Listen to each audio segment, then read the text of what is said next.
കുഴപ്പമില്ല ബ്രോ, കാരണം ഒരു വൺ ടൈം വാച്ച് ഫിലിമാണ്.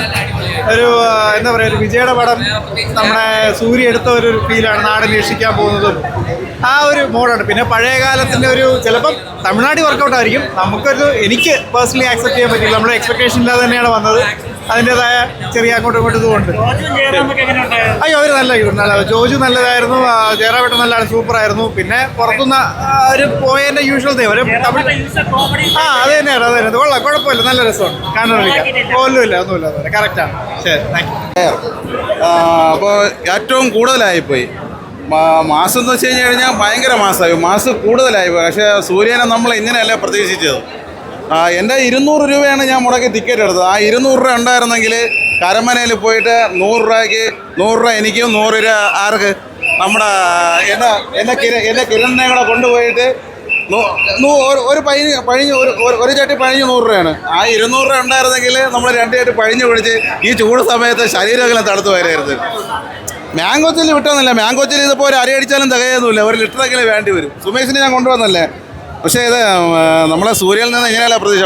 മാസ് ഭയങ്കരമായിട്ട് കൂടിപ്പോയി. അതായത് watch the movie today's and here is my four next view. It is an average movie with an okay story, nothing exceptional but is worth a one time watch. A bit of violence is there. കൂടിപ്പോയി, മനസ്സിലായല്ലേ? അതും സത്യം പറയാൻ എനിക്ക് കാണാൻ അറിഞ്ഞുകൂടാത്തോണ്ടല്ല, പിന്നെ നമ്മൾ പിന്നെ നോക്കി പറഞ്ഞെന്നുള്ളത് നേരത്തെ പറയാൻ വേണ്ടിയുള്ള കാര്യങ്ങൾ. ഭയങ്കരമായിട്ട് നമ്മൾ സൂര്യനെ ഇങ്ങനെയല്ല പ്രതീക്ഷിച്ചത്. ആ 200 ഉണ്ടായിരുന്നെങ്കിൽ നേരെ പഴിഞ്ഞെങ്കിലും കുടിക്കായിരുന്നു, 2 പേർക്കായിരുന്നു. സത്യം വിഷപ്പെങ്കിലും മാറിപ്പോനായിരുന്നു. പറഞ്ഞിട്ട് കാര്യമില്ല.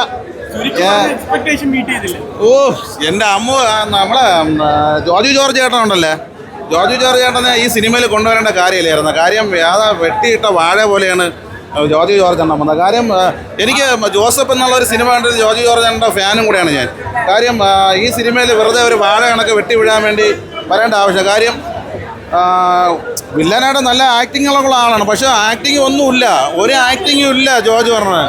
ചുമ്മാ സൂര്യയുടെ ഒരു മാസ് കാണിക്കാൻ, പിന്നെ നടനാകുമ്പോൾ വലിയ മാസ് കാണിക്കില്ല, ഒറ്റയടിക്ക് തൂറിപ്പോയി ജോർജ് പറഞ്ഞത്. നമ്മളെ കളിയാക്കിയതല്ല, നമ്മളെ മലയാള നടന്മാർ തമിഴിൽ പോയി എന്തിനാണ് ഈ കോമഡി ആവണത്. പിന്നെ പാട്ട് കൊള്ളായിരുന്നു, ആദ്യത്തെ പാട്ട് കൊള്ളായിരുന്നു. ആദ്യമൊക്കെ സിനിമ തുടങ്ങിയപ്പോഴത്തേക്ക് ബിൽഡപ്പ് ഉണ്ടായിരുന്നു, പിന്നീടായപ്പോൾ ലാഗായി. അപ്പം ഞാൻ കുറച്ചുകൂടെ ഉറങ്ങി. പിന്നെ പെട്ടെന്ന് ഒരു വെട്ടലും ചുമ്മാ ആടി ഇത് തെലുങ്ക് പടത്തിൻ്റെ കാടി അപ്പുറമായിപ്പോയി. സൂര്യയാണെങ്കിൽ വീണ്ടും തിരിച്ചു കൊണ്ടുവരുന്നതാണ് കാർത്തിക് വിചാരിച്ചത്. കാർത്തിക് ആണെങ്കിൽ 200 രൂപ ഉണ്ടെങ്കിലേ, കാർത്തിക് ആണെങ്കിൽ ഞാൻ 2 പഴിഞ്ഞ് വാങ്ങിച്ചു കൊടുക്കുക 200 രൂപയ്ക്ക്. പക്ഷേ ഇത് മോശമായിപ്പോയി. എന്തരടെ ഒരു പാട്ട് മാത്രം കൊള്ളാം, പിന്നെ ഒരു ഇമോഷണൽ സോങ് ഉണ്ടായിരുന്നു, അത് കുഴപ്പമില്ലാതെ കൊള്ളാം. ജയറാമേട്ടൻ ഇപ്പോൾ സിനിമയൊന്നുമില്ലല്ലോ, ഫീൽഡ് ഔട്ട് ആയാലും മലയാളത്തിൽ തമിഴിൽ പോയി ഇങ്ങനെ ചെറിയ സംഭവങ്ങളൊക്കെ ചെയ്തുകൊണ്ടിരിക്കണം, അത്രേ ഉള്ളൂ. പടം എനിക്ക് പേഴ്സണലി വർക്കൗട്ടായില്ല. എനിക്ക് ഒരു കങ്കുവ ലൈറ്റ് വെർഷനായിട്ടാണ് തോന്നിയത്. അതുപോലെ തന്നെ സൂര്യ പുതിയ രക്ഷകൻ ടൈറ്റിൽ സൂര്യക്ക് കിട്ടുമെന്നാണ് ഈ സിനിമയോടെ എന്നാണ് എൻ്റെ ഒരു തോന്നൽ. എൻ്റെ ഒരു തോന്നൽ മാത്രമായിരിക്കും.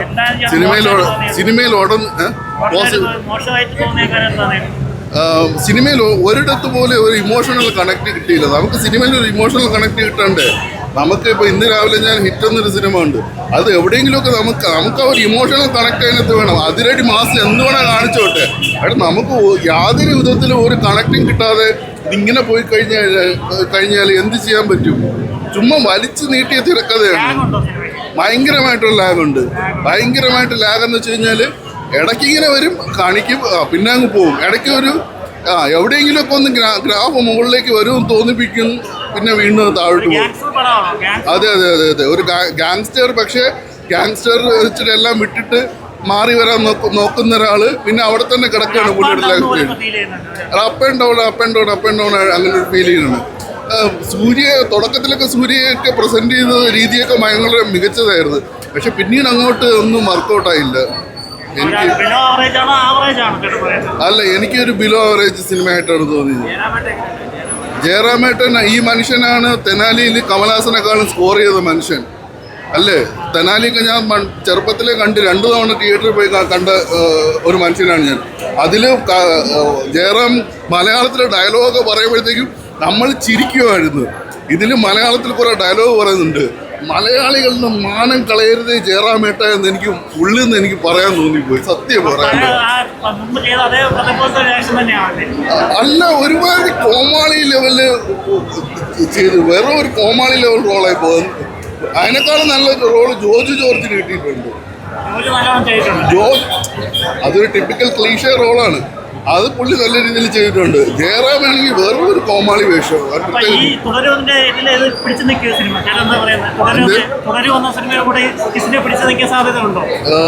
സാധ്യത ഇല്ലെന്നാണ് എൻ്റെ ഒരു തോന്നല്. പടം സൂപ്പറാണ്, സൂര്യയുടെ പെർഫോമൻസ് അടിപൊളിയാണ്, സ്ക്രീൻ പ്ലേ എല്ലാം അടിപൊളിയാണ്, ഫൈറ്റൊക്കെ എനിക്ക് നല്ല ഇഷ്ടപ്പെട്ട്.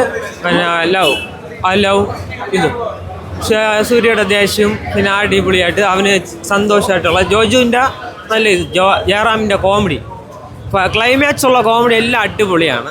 നമ്മൾ പറഞ്ഞ ഇനി കാണുന്ന ആൾക്കാരല്ലേ ഇനി ഉള്ളൂ. കാണാൻ പറ്റുന്ന ഒരു പടം, വൺ ടൈം വാച്ചബിൾ ആണ്.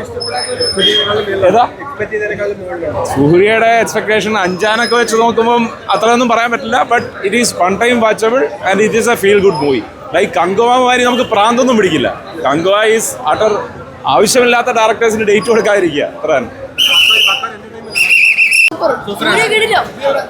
അതായിട്ടൊന്നുമില്ല, കൊള്ളാം, കിടിലാണ്, ആവേണ്ടതാണ്, വരുമായിരിക്കും.